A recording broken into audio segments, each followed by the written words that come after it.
नमस्कार दोस्तों, कैसे हो सारे। आप सभी अच्छे होंगे। और मैं विक्रम। आज की वीडियोस में हम ऐसे क्वेश्चन की बात करेंगे जो स्थिर विद्युत से संबंधित हैं।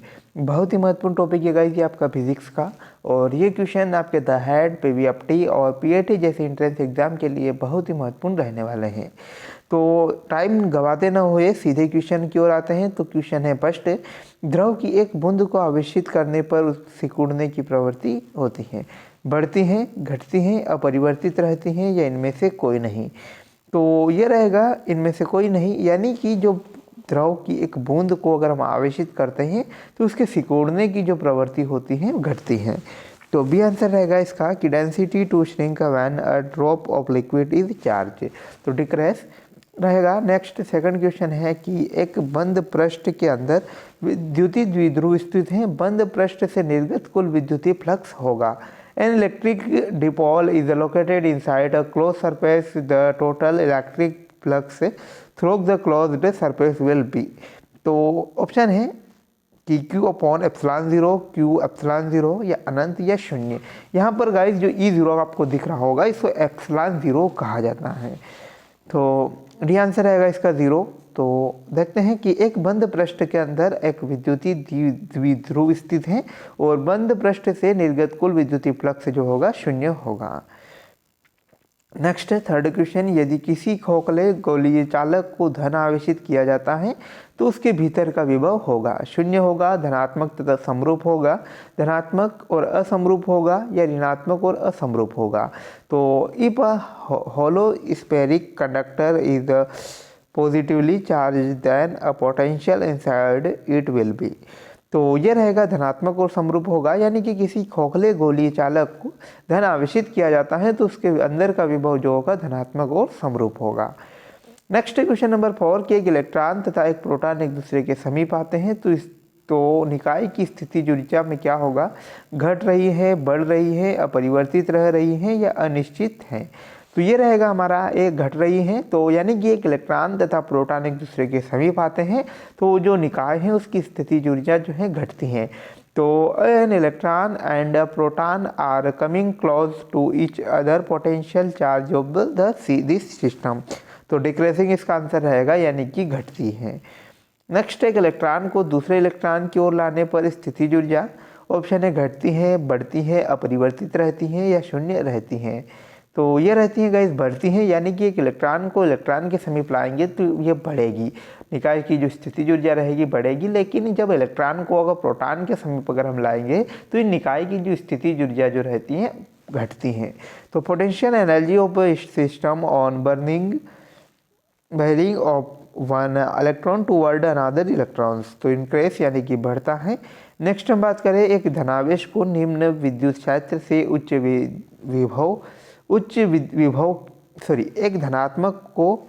एक धनावेश को निम्न विभव के क्षेत्र से उच्च विभव के क्षेत्र में लाया जाता है तो आवेश की स्थिति ऊर्जा होगी, बढ़ेगी, घटेगी, अपरिवर्तित रहेगी या अनिश्चित रहेगी। तो ये आंसर रहेगा इसका बढ़ेगी कि a positive charge is moved from a region of lower potential to a region of higher potential.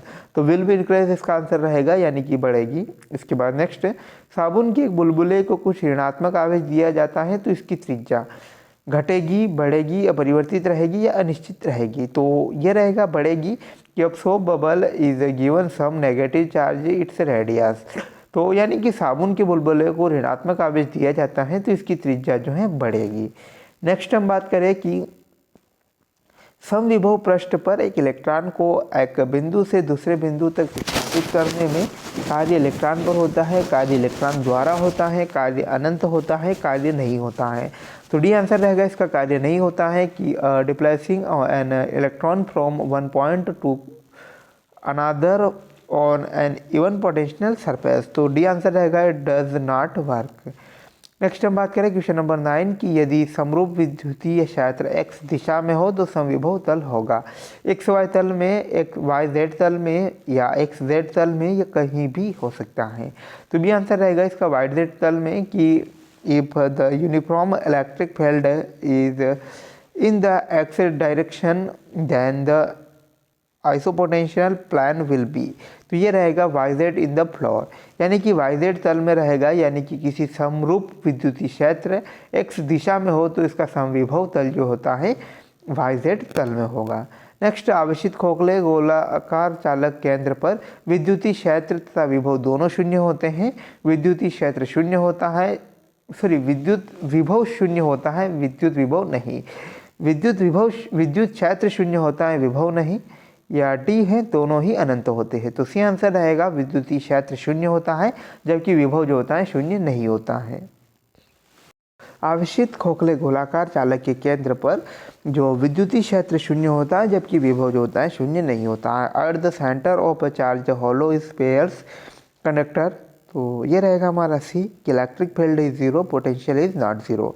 इसके बाद डिवॉय मात्रक है, तो ऑप्शन है आवेश का, विभव का, या विद्युतीय द्विध्रुव आघूर्ण का, या इनमें से कोई नहीं। तो Debye unit operation of potential या इलेक्ट्रिक डिपोल मोमेंट या नॉन ऑफ दिस। तो ये रहेगा इलेक्ट्रिक डिपोल मोमेंट, या सी है विद्युतीय द्विध्रुव आघूर्ण। विद्युतीय द्विध्रुव आघूर्ण का जो मात्रक है डिबॉय कहा जाता है। नेक्स्ट हम बात करें विद्युतीय क्षेत्र ई और विभव वी के मध्य संबंध क्या होगा। Equal to minus d v upon d x, या equal to d v upon d x, या वी बराबर d v upon d x, या वी बराबर minus d v upon d x. तो आंसर रहेगा इसका कि a equal to minus d v upon d x, जो कि विद्युतीय क्षेत्र और विभव के मध्य संबंध रहेगा। The relation between electric field e and potential v, तो equal to d minus d v upon d x. Next हम बात करें एक समान विद्युतीय क्षेत्र में द्विध्रुव के विक्षेपण में किया गया महत्तम कार्य होगा 2PE या PE या माइनस PE या माइनस 2PE। तो ये रहेगा 2PE, यानी कि greatest work done in deflecting dipole in uniform electric field will be. तो ये रहेगा 2PE। नेक्स्ट, एक प्रोटॉन को 1 वोल्ट विभवांतर से त्वरित किया जाता है तो उसके द्वारा ग्रहण की गई ऊर्जा कितनी होगी। 0 या 1 इलेक्ट्रिक वोल्ट, या 2 इलेक्ट्रिक वोल्ट, या 4 इलेक्ट्रिक वोल्ट। तो a proton is ascribed by the potential difference of 1 volt energy gains by it will be। तो ये रहेगा हमारा 1 इलेक्ट्रिक वोल्ट, यानी कि एक प्रोटॉन को 1 वोल्ट विभवांतर से त्वरित किया जाए तो इसके द्वारा ग्रहण की गई ऊर्जा 1 इलेक्ट्रिक वोल्ट होगी। नेक्स्ट क्वेश्चन कि किसी बिंदु XYZ मीटर में वह विद्युत V बराबर 4x विद्युत विभव है। बिंदु 1M और 0 और 2M पर विद्युतीय क्षेत्र की तीव्रता कितनी होगी। तो इसका आंसर रहेगा 8। तो ये आंसर रहेगा हमारा ए, यानी कि 8 ऋणात्मक और x अक्ष के अनुदिश ये होगी। तो इम्पोर्टेंट भी है ये। नेक्स्ट हम बात करें कि किसी विद्युतीय द्विध्रुव की अक्षीय निरक्षीय स्थिति की तीव्रता का अनुपात क्या होगा। तो ऑप्शन है 2:1, 1:2, 1:1 या 2:3। तो the ratio of intensity in axial and equalities potential of electric dipole is. तो ये रहेगा 2:1, यानी कि जो अक्षीय स्थिति जो रहती है दुगनी होती है निरक्षीय स्थिति की तुलना में। तो ये महत्वपूर्ण है। इसके बाद नेक्स्ट, किसी वस्तु पर आवेश का कारण होता है न्यूट्रॉन का स्थानांतरण, प्रोटॉन का स्थानांतरण या इलेक्ट्रॉन का स्थानांतरण, या उपरोक्त बी और सी दोनों। तो सी रहेगा यहाँ पर इलेक्ट्रॉन का स्थानांतरण की accused of charge on an object is. तो ट्रांसफर ऑफ इलेक्ट्रॉन्स इसका आंसर रहेगा। नेक्स्ट, निम्नलिखित में से कौन सा विद्युतीय क्षेत्र का मानक है, न्यूटन प्रति मीटर या वेबर मीटर, या उपरोक्त दोनों, या इनमें से कोई नहीं। तो उपरोक्त दोनों इसका आंसर रहेगा। दोनों ही जो है विद्युतीय क्षेत्र के मात्रक हैं। Next, which of the following is a unit of electric field. तो बोथ ऑफ द अबव, यानी कि न्यूटन पर कूलम या वेबर मीटर। इसके बाद 2 संधारित्र जिनकी धारिता सी है श्रेणी क्रम में जुड़े हैं तो उनकी तुल्य धारिता कितनी होगी। तो 2 संधारित्र जिन्हें श्रेणी क्रम में जोड़ा गया है, तो श्रेणी क्रम का फार्मूला देख चुके हैं, 1/c बराबर 1/c1 plus 1/c2 plus 1/c3। तो c की वैल्यू अगर हम देखें तो ये होगा 2c 1/c, तो c/2। c/2 इसका राइट आंसर रहेगा, यानी कि c। तो 2 capacitor each capacitance c are connected in series their equivalent capacitance is. तो ये रहेगा c। 2। अंतिम क्वेश्चन हमारा, यदि कई संधारित्र उपलब्ध हो तो उनके समूहन से उच्चतम धारिता प्राप्त करने के लिए उन्हें जोड़ना चाहिए। तो अधिकतम धारिता प्राप्त करने के लिए हमें किस माध्यम में जोड़ना चाहिए?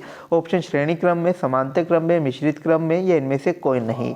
तो बी रहेगा समांतर क्रम में। कि if several capacitor are available, they should be combined in order to obtain the highest capacitance from their grouping। तो बी आंसर रहेगा इसका समांतर क्रम में, यानी कि किसी संधारित्र, यदि कई हमारे पास संधारित्र उपलब्ध हो और उन्हें हम समांतर क्रम में अगर जोड़ेंगे तो हमें सबसे अधिक धारिता प्राप्त होगी। तो थैंक्स फॉर वॉचिंग, मिलते हैं नई वीडियोस के साथ, तब तक धन्यवाद। और आप चैनल को सब्सक्राइब करिए ताकि कोई भी नई वीडियोस हो उसे आप मिस न कर पाएँ। Thanks for watching guys.